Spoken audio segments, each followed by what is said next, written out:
Hello students, good morning to all. I Ravina Chauhan is going to teach you pathophysiology. In today's lecture, we will discuss a journal about the pathophysiology, some terms that we are going to use in pathophysiology. So we are going to discuss those terms in today's lecture. So first of all is, what is pathology? Pathology is derived from the word pathos, which is suffering, and logos means study. Means in pathophysiology, we are going to study the structure and function of the body in a diseased condition. In human anatomy and physiology, you studied about the structure and physiology of the body in normal state. But in pathophysiology, we will discuss the structure and function of the body in a diseased state. Pathology consists the abnormalities that occur in normal anatomy and physiology owing to disease. Means जो हमारी body में अगर कोई diseased condition है, उस condition को हमें study करना है, दैट इज पैथोलॉजी. डिजीज़ क्या होता है? Disease means dis ease, when there is loss of ease, loss of comfort to the body, that is disease. Health is defined as a condition when the individual in complete accord with in the surrounding. मतलब जब एक individual क्या feel करेगा, mentally, physically and socially wellbeing जो होगी person की, that is health. कि जो सराउंडिंग इन्वायरमेंट है उसके अकॉर्डिंग इंडिविजुअल जो है वो फील कर रहा है हेल्दी, दैट इज़ हेल्थ. मतलब इंडिविजुअल को physically, mentally and social wellbeing जो होगी किसी पर्टिकुलर इंडिविजुअल की, उसके बेसिस पे हम हेल्थ को डिफाइन करते हैं. Next is basic principle of cell injury and adaptation. This is the first unit of your pathophysiology, basic principles of cell injury and adaptation. Cell का सबको पता है, cell is the smallest structural and functional unit of the body. ठीक है, सबको पता है cell के बारे में. अब सेल इंजरी क्या होता है? सेल इंजरी एक ऐसी कंडीशन है जब हमारे जो सेल्स है वो कोई स्ट्रेसफुल कंडीशन फील करेंगे. कोई भी स्ट्रेस जो होगा वो हमारे टिश्यू को इंटरनल एनवायरनमेंट से हो सकता है या फिर एक्सटर्नली हो सकता है. वो क्या करेगा? हमारे टिश्यू को डैमेज कर देगा, that is cell injury. When a cell encounter a variety of stresses due to change in internal and external environment, it leads to the cell injury. मतलब हमारा जो बॉडी का इंटरनल एनवायरनमेंट हो या फिर एक्सटर्नल एनवायरनमेंट हो, उसके basis पे हमारी बॉडी के लिए कोई अगर स्ट्रेसफुल कंडीशन आती है, वो क्या करता है? सेल इंजरी कॉज करता है. फॉर एग्जांपल, अगर कोई केमिकल स्टिमुलाई एक्सटर्नल एनवायरनमेंट से हमारी बॉडी में एंटर करता है तो वो क्या करेगा? डैमेज करेगा सेल को, क्योंकि वो हमारी बॉडी के लिए सूटेबल नहीं है. हमारी बॉडी में जैसे ही एंटर करेगा तो हमारी बॉडी उसको सेंस करेगी. कोई एक्सटर्नल स्टिमुलाई एंटर हुआ है तो वो क्या करेगा? वो फर्दर क्या करेगा? सेल्स को डैमेज करना शुरू कर देगा. तो हमारी सेल्स के लिए वो क्या होगा? एक स्ट्रेसफुल कंडीशन होगी कि कोई एक्सटर्नल स्टिमुलाई जो है हमारी बॉडी में एंटर हुआ है. Our body have inbuilt mechanism to deal with various environmental changes. The response of the cell to stress depends upon the two variable, that is which type of cells and tissues are involved and duration and type of the injury. सबको पता है हमारी body में एक haemostasis system होता है जिसके according अगर कोई भी एक्सटर्नल इन्वायरमेंटल में कोई भी चेंजेस आते हैं तो हमारी बॉडी उसके अकॉर्डिंग अपने आप को अडेप्ट करती है. लाइक अगर टेम्परेचर बहुत ज़्यादा हाई हो जाए तो हमारी बॉडी उसके अकॉर्डिंग अडेप्ट हो जाती है. ठीक है, हमारी बॉडी के लिए वो स्ट्रेसफुल कंडीशन है, बट उस स्ट्रेस को हमारी बॉडी मैनेज कर लेती है. एंड जो सेल इंजरी है, किसी भी टिश्यू के लिए जो इंजरी है वो किस पे डिपेंड करेगा कि कौन सा टिश्यू इन्वॉल्व है इंजरी में, उसके बेसिस पे सेल इंजरी होगी कि कौन सा टिश्यू इन्वॉल्व है, कौन सा सेल इन्वॉल्व है, एंड ड्यूरेशन कितना है, कितने टाइम के लिए कोई पर्टिकुलर स्ट्रेस हमारी बॉडी के सेल को डैमेज कर रहा है, तो उसके ऊपर जो है सेल इंजरी डिपेंड करेगी. According to this, cell injury is of reversible cell injury and irreversible cell injury. Reversible means जो revert back हो जाए. समटाइम इंजर्ड सेल जो है वो रिकवर हो जाते हैं. कोई माइल्ड सा स्ट्रेस आया, उसने सेल को डैमेज किया, डैमेज होने के बाद सेल में रिकवरी हो गई, उसको क्या बोलेंगे हम? Reversible cell injury. And next one is irreversible cell injury. Irreversible cell injury में क्या होगा? कोई स्ट्रेस आया, स्ट्रेस बहुत ज़्यादा सीवियर था और उस स्ट्रेस की वजह से क्या हो गया, जो सेल्स हैं वो डेड हो गए, तो उस टाइप की इंजरी को बोला जाएगा इरिवर्सिबल सेल इंजरी. एंड ये किस में होगा? Apoptosis and necrosis. Apoptosis and necrosis we will discuss later in detail. Next is cellular adaptation. Cellular adaptation सबको पता है कि जो हमारे सेल है वो अडेप्ट करेंगे according to the functional demand, कि क्या डिमांड है बॉडी को, उसके अकॉर्डिंग हमारे सेल्स जो है वो अपने आप को अडेप्ट करेंगे एंड देन रिवर्ट बैक हो जाएंगे अपनी नॉर्मल स्टेट में. इसको हम बोलते हैं सेल्यूलर अडेप्टेशन. सेल्यूलर अडेप्टेशन में एग्जांपल्स है atrophy, hypertrophy, hypoplasia and metaplasia. Atrophy क्या हुआ? Shrinking of cell. Hypertrophy is enlargement of the organ or increase in the size of the cell.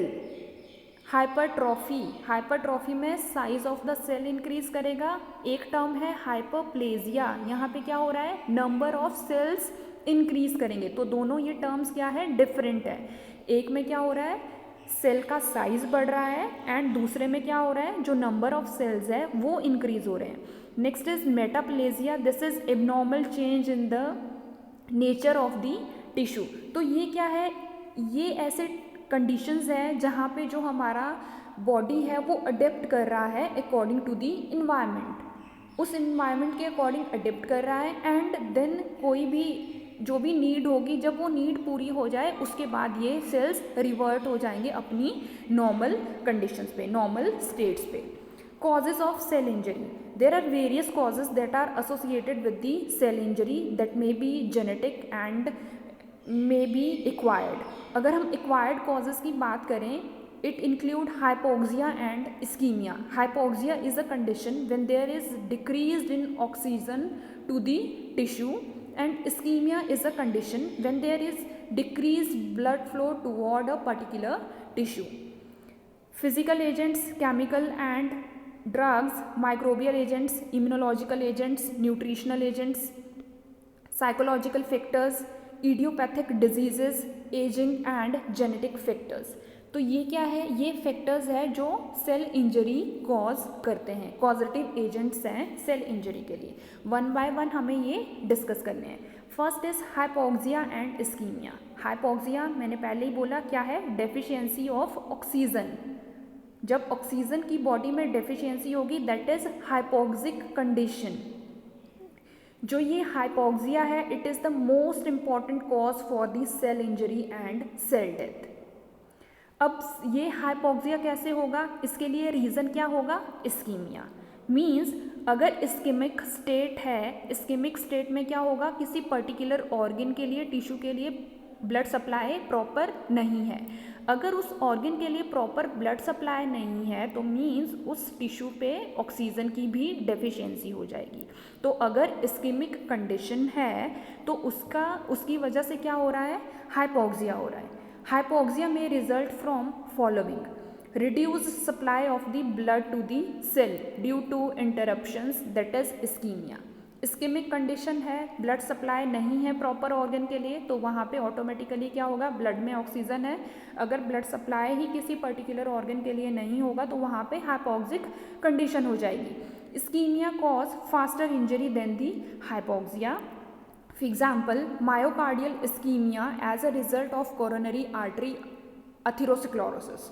Atherosclerosis term आपने सुनी होगी, जब आर्टरीज में एक अथीरोमा फॉर्म हो जाता है तो वहाँ पे क्या होगा? जो सप्लाई होगा ब्लड का हार्ट के लिए प्रॉपर नहीं होगा, तो जो कंडीशन होती है उस कंडीशन को हम बोलते हैं myocardial ischaemia. Means myocardium means heart. Heart के लिए जो ब्लड सप्लाई है, ब्लड फ्लो है वो कम हो गया है and it will lead to the oxygenation of the heart. Heart में प्रॉपर अमाउंट में ऑक्सीजन भी नहीं पहुंच रहा है तो उस टर्म को हम बोलेंगे myocardial ischemia.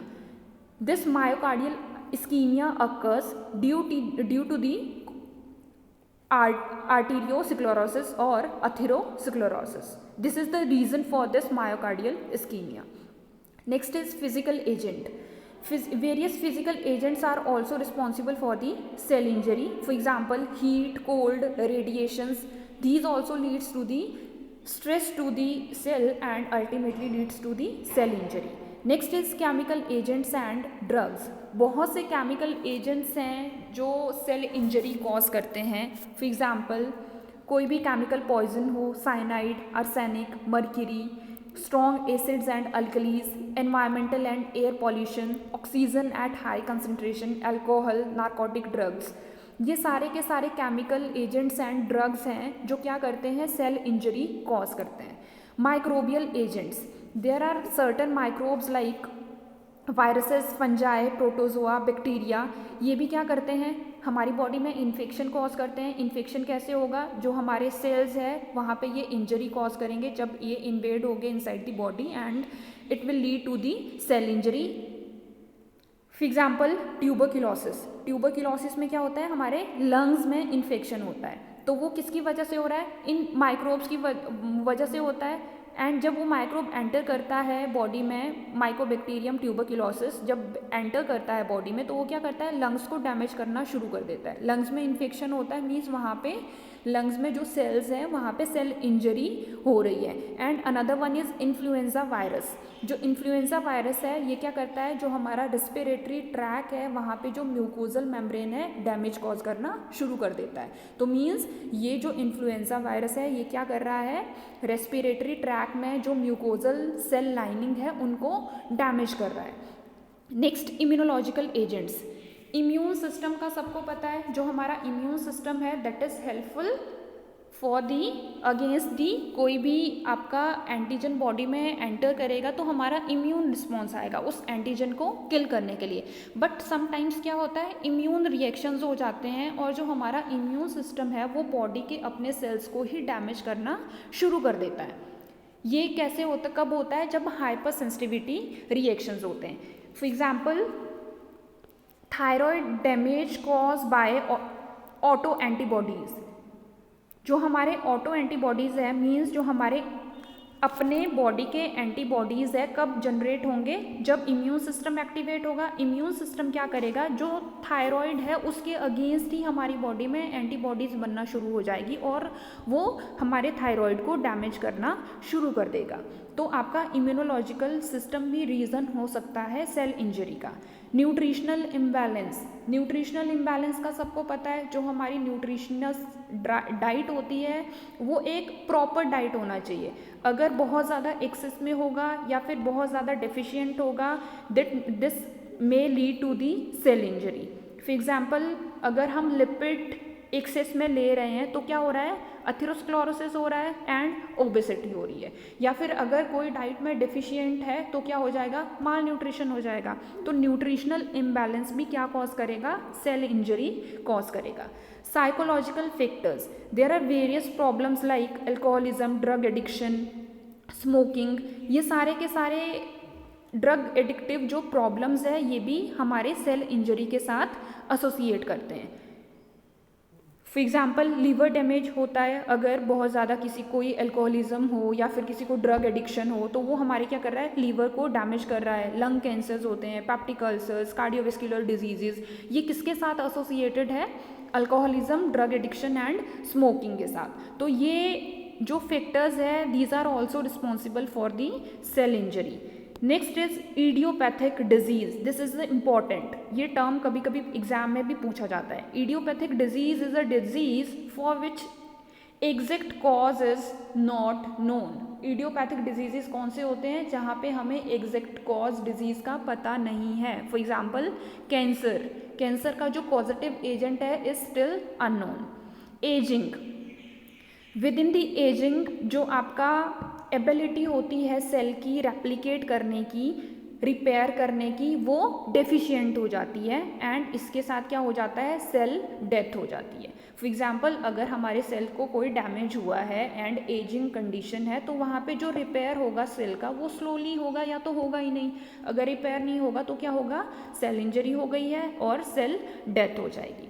Genetic factors, genetical changes अगर हो, फॉर एग्जांपल अगर हम बोले कि अमाइनो एसिड के सिंगल चेन में एक सिंगल सब्सटीट्यूशन पे एक अमाइनो एसिड ऐड हो गया या फिर डिलीट हो गया है तो वो क्या करता है, डिजीज़ कॉज करता है। जैसे सिकल सेल अनीमिया सबने पढ़ा होगा, वहाँ पे क्या होगा, ये जेनेटिक डिफेक्ट है, जेनेटिकली एबनॉर्मैलिटी होती है जीन्स में जिसकी वजह से जो सेल्स हैं आपके आरबीसीज है, ब्लड सेल्स हैं, उनका जो शेप है वो डिफरेंट हो जाता है। That is due to the genetic factors.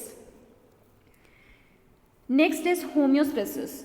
Homeostasis means homeo क्या हो गया, सेम, स्टेसिस है, स्टेसिस मीन्स स्टेबल, मतलब हमारी बॉडी की जो एक स्टेबल कंडीशन है, स्टेबल इक्विलिब्रियम इन्वायरमेंट है, that is homeostasis, remaining the stable or remain the same, that is homeostasis.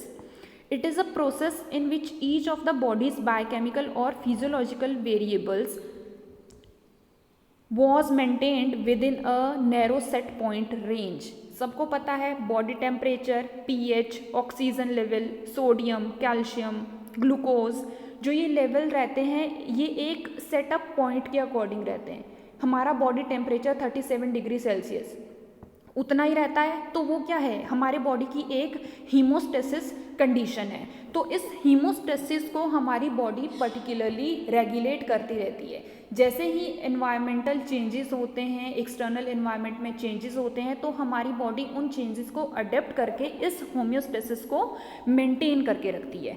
तो हमारी बॉडी में इसके लिए क्या है, नेगेटिव फीडबैक सिस्टम है that is used to correct if there is any deviation in these if there is any deviations in these setup point ranges like body temperature, oxygen, sodium, calcium, अगर इनमें इनका जो एक setup point range है अगर यहाँ से थोड़ा भी डेविएशन आए, मीन्स अगर इंक्रीज हो या फिर डिक्रीज हो जाए तो उसके लिए हमारी बॉडी में नेगेटिव फीडबैक सिस्टम एक्टिवेट हो जाता है एंड वो एक्टिव होके क्या करेगा, जो भी डेविएशंस आई है उन डेविएशंस को रेगुलेट करेगा। फॉर एग्जाम्पल टेम्परेचर रेगुलेशन, सबको पता है अभी जो एनवायरमेंटल कंडीशन है वो ऐसा नहीं है कि जितना हमारा बॉडी का टेम्परेचर है उतना ही एक्सटर्नल एनवायरनमेंट का टेम्परेचर रहेगा। अभी यहाँ पे टेम्परेचर कितना है, अगर कम है या फिर ज़्यादा भी होगा, 30, 40 भी हो सकता है, 45 होता है, 50 होता है, बट हमारी बॉडी के लिए सर्वाइवल के लिए उतना टेम्परेचर हमें नहीं चाहिए होता है। तो जो हमारी बॉडी का ये होम्योस्टेसिस सिस्टम है, इसका जो नेगेटिव फीडबैक सिस्टम है वो एक्टिवेट होगा, वो एक्टिवेट करके हमारी बॉडी के टेम्परेचर को नॉर्मलाइज करेगा। लाइक जब बहुत ज़्यादा गर्मी होती है तो हमें क्या होता है, बहुत ज़्यादा स्वेटिंग हो जाती है। स्वेटिंग किस लिए हो रही है, वो हमारी बॉडी का ये होम्योस्टेसिस सिस्टम एक्टिवेट हुआ है। इसने एक्टिवेट करके क्या करना है, हमारी बॉडी के टेम्परेचर को रेगुलेट करना है। ठीक है, next is regulation of blood carbon dioxide level. Blood में कार्बन डाइऑक्साइड का लेवल भी रेगुलेट है। अगर कार्बन डाइऑक्साइड का लेवल बॉडी में इंक्रीज हो गया तो क्या हो जाएगा, डेथ हो जाएगा। तो उसको जो कार्बन डाइऑक्साइड का लेवल है उसको भी प्रॉपरली रेगुलेट करके कौन रखता है, होम्योस्टेसिस सिस्टम। ग्लूकोज लेवल को मेंटेन करना भी किसका काम है, इस होम्योस्टेसिस सिस्टम का काम है। बाकी जो पीएच है, ऑक्सीजन लेवल है, कैल्शियम, सोडियम, कोई भी मतलब लेवल है, उनको एक प्रॉपर सेटअप पॉइंट रेंज है जहाँ पे वो रहते हैं। तो उनको मेंटेन करना, एक प्रॉपर स्टेबल कंडीशन में रखना, वो किसका काम है, होम्योस्टेसिस सिस्टम का काम है। ये होम्योस्टेसिस सिस्टम वर्क कैसे करेगा, through certain feedback mechanisms. There are certain components and types of feedback system that are responsible for the regulation of this homeostasis. Sensory mechanisms, तो सबसे पहले हम पढ़ेंगे सेंसरी मैकेनिज्म्स। सेंसरी मैकेनिज्म्स कैसे mechanisms हुए, इनका काम क्या होगा, सबसे पहले तो सेंस करना। आइडेंटिफाई करना कि कौन से सिस्टम को, कौन से लेवल को हमें कंट्रोल करना है, उसको सबसे पहले आइडेंटिफाई करना किसका काम होगा? सेंसरी मैकेनिज्म्स का काम होगा। ये सेंसरी मैकेनिज्म्स पर्टिकुलर वेरिएबल जिसमें डेविएशन आई है उसको सेंस करेंगे। सेंस करने के बाद क्या करेंगे? देखेंगे कि कितना, सेंस करना मीन्स जो सेटअप रेंज है उसमें कितना डेविएशन आया है, वो इंक्रीज हुआ है या फिर डिक्रीज हुआ है, उसको सेंस करेंगे sensory mechanisms. Then they will lead to the generation of signal from the nerve impulses. Nerve impulses से सिग्नल जनरेट करेंगे कि जो ये पर्टिकुलर वेरिएबल है, फॉर एग्जांपल कार्बन डाइऑक्साइड हो गया, टेम्परेचर हो गया, कैल्शियम लेवल हो गया, सोडियम लेवल हो गया, कि ये पर्टिकुलर वेरिएबल है, इस वेरिएबल में चेंजेस आए हैं, डेविएशंस आए हैं। जैसे ही सेंसरी मैकेनिज्म्स उनको सेंस करेंगे, वो क्या करेंगे? एक सिग्नल जनरेट करेंगे। उस सिग्नल को हम क्या बोलेंगे? नर्व इम्पल्सेस जो है वो एक इलेक्ट्रिक इम्पल्स जनरेट करेगी, सिग्नल जनरेट करेंगे। वो क्या करेगा? देन सिग्नल लेके कहाँ जाएगा? सेकेंड कंपोनेंट फीडबैक सिस्टम पे ट्रांसमिट करेगा उस इंफॉर्मेशन को सेकेंड कंपोनेंट के लिए। सेकेंड कंपोनेंट हमारा क्या होगा? सेंट्रल सिस्टम, जो हमारा ब्रेन है। कंट्रोल सेंटर उस पर्टिकुलर सिग्नल को रिसीव करेगा, जो सेंसरी मैकेनिज्म्स के थ्रू सिग्नल गया था, हमारा ब्रेन उस सिग्नल को रिसीव करेगा। रिसीव करने के बाद अपना एक इनपुट देगा कि जो आपका होम्योस्टेटिक कंडीशन है वो कंडीशन कैसी है, इंक्रीज हुआ है किसी पर्टिकुलर वेरिएबल में या फिर डिक्रीज हुआ है, उसके अकॉर्डिंग सिग्नल आपका ब्रेन रिसीव करेगा एंड उस पर्टिकुलर इंफॉर्मेशन को एनालाइज करेगा। एनालाइज करने के बाद इंटीग्रेट करेगा। इंटीग्रेट करने के बाद अपना एक रिवर्ट सिग्नल देगा कि अगर टेम्परेचर बाहर एनवायरनमेंट में इंक्रीज हुआ है तो क्या सिग्नल जाएगा ब्रेन से कि आपको जो हमारे स्वेट ग्लैंड्स है वहाँ पे सिग्नल जाएगा कि स्वेटिंग इंक्रीज होनी चाहिए। स्वेटिंग होगी तो हमारी बॉडी में कूल सेंसेशंस आएगी, कूल सेंसेशंस आएगी तो जो हमारी बॉडी का टेम्परेचर है वो रेगुलेट हो जाएगा। ठीक है, कंट्रोल सेंटर ने रिसीव किया signal, input from a homeostatic sense, information is analysed and integrated with input from other sensor, specific action is initiated to maintain homeostasis. मतलब जो हमारा ब्रेन है वो अपना एक स्पेसिफिक एक्शन इनिशिएट करेगा एक पर्टिकुलर होम्योस्टेसिस को मेंटेन करने के लिए। तो ये प्रोसेस में क्या हुआ? सबसे पहले जो हमारे सेंसरी मैकेनिज्म्स थे उन्होंने सेंस किया पर्टिकुलर वेरिएबल को कि कितनी डेविएशंस आई है और कहाँ डेविएशंस आई है। इलेक्ट्रिकल सिग्नल जनरेट हुआ। इलेक्ट्रिकल सिग्नल कहाँ गया? ब्रेन में। ब्रेन ने सिग्नल को रिसीव किया। रिसीव करने के बाद जो सिग्नल आया है उन सिग्नल को इंटरप्रेट किया। इंटरप्रेट करने के बाद एक स्पेसिफिक एक्शन गया ब्रेन से कि पर्टिकुलर होम्योस्टेसिस को जो है वो मेंटेन करना है। Then there are effector mechanisms. Effector mechanisms क्या है? These are the effector organs, for example muscles and glands that are directly influence control physiological variable. ये डायरेक्टली इन्वॉल्व होते हैं फिजियोलॉजिकल वेरिएबल को कंट्रोल करने के लिए। फॉर एग्जाम्पल आपने मसल कंट्रैक्शन एंड रिलैक्सेशन पढ़ा है, हमने टच वाला सेंसेशन पढ़ा है कि अगर कोई हॉट चीज़ हम टच कर ले, हॉट कप ऑफ टी हमने टच किया तो हम हाथ हटा देते हैं, तो वो भी क्या है? एक पेन का सिग्नल है जो हमारे सेंसरी रिसेप्टर्स ने सेंस किया। देन ब्रेन में जाके वो सिग्नल इंटरप्रेट हुआ। इंटरप्रेट होने के बाद हमने वहाँ से हाथ हटा दिया। तो ये हमारे इफेक्टर मैकेनिज्म्स हैं। Negative feedback centre. Negative feedback center is inhibitory center that oppose a change by creating a response that is opposite in direction to the initial disturbances. Inhibitory signal क्या हुआ? किसी चीज़ को inhibit करना means कम करना। For example, अगर body में carbon dioxide का लेवल इंक्रीज हो गया है तो अगर नेगेटिव फीडबैक सेंटर एक्टिवेट होता है तो वो क्या करेगा? उस इंक्रीज लेवल को डिक्रीज करेगा। नेगेटिव इनपुट कैसे जाएगा? किसी चीज़ को इनहिबिट करना मतलब उसको अपोज करना। अगर कोई चीज़ बढ़ रही है, इनहिबिटरी फीडबैक मैकेनिज्म का मतलब हुआ वो उसको अपोज करेगी। अपोज मीन्स वो डिक्रीज करवाएगी। Negative feedback system are responsible for maintaining constant internal environment. Negative feedback mechanisms कब हेल्पफुल होते हैं? ये हमारी बॉडी के कांस्टेंट एनवायरनमेंट को मेंटेन करने के लिए हेल्पफुल होते हैं। फॉर एग्जांपल आप लोगों ने ग्लैंड्स पढ़े होंगे। ग्लैंड्स से क्या होता है, हमारे जो भी पिट्यूटरी ग्लैंड है वो बहुत से हार्मोन्स को रिलीज़ करती है। अब जब हार्मोन का लेवल बॉडी में अगर नॉर्मल से ज़्यादा रिलीज़ हो गया तो ये नेगेटिव फीडबैक मैकेनिज्म्स एक्टिवेट हो जाते हैं। ये एक्टिवेट करके क्या करेंगे, उस एंटीरियर पिट्यूटरी को इनहिबिट कर देंगे, ब्लॉक कर देंगे कि वहाँ से पर्टिकुलर हार्मोन रिलीज़ ना हो सके। तो ये क्या कर रहे हैं, हमारी बॉडी का जो इंटरनल इन्वायरमेंट है उसको एक कांस्टेंट लेवल पे लेके आ रहे हैं, होम्योस्टेटिक लेवल पे लेके आ रहे हैं। Next is positive feedback control system. These are the stimulatory means किसी चीज़ को इंक्रीज करना, इसलिए नाम भी क्या है, positive feedback control system. It doesn't operate to help the body maintain a stable homeostatic condition, but जो पॉजिटिव फीडबैक कंट्रोल सिस्टम होता है ये बॉडी को एक होम्योस्टेसिस कंडीशन में स्टेबल करने के लिए नहीं होता है। It is harmful and disastrous to survival. Means अगर हमारी बॉडी में कोई हार्मोन रिलीज हो रहा है, अगर वो एक्सेस में रिलीज हो जाए तो वो क्या करेगा, डिजीज कॉज करेगा, and this is dangerous and harmful to survival. Temperature control is a negative feedback mechanism. This will lead to the nerve cell relay information about body temperature to the hypothalamus.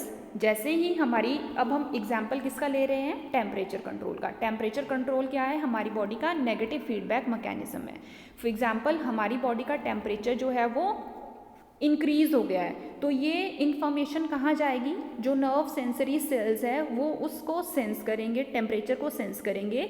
Sense करने के बाद वो information को कहाँ भेजेंगे, second higher centre पे, brain में कहाँ पे, हाइपोथैलेमस। हाइपोथैलेमस क्या करेगा, उन सिग्नल्स को इंटरप्रेट करेगा कि इफेक्टर सेल ने ये सिग्नल दिया है। सेंसरी जो रिसेप्टर्स हैं उन्होंने सेंस करके ब्रेन में ये सिग्नल दिया है कि बॉडी के टेम्परेचर को हमें मेंटेन करना है।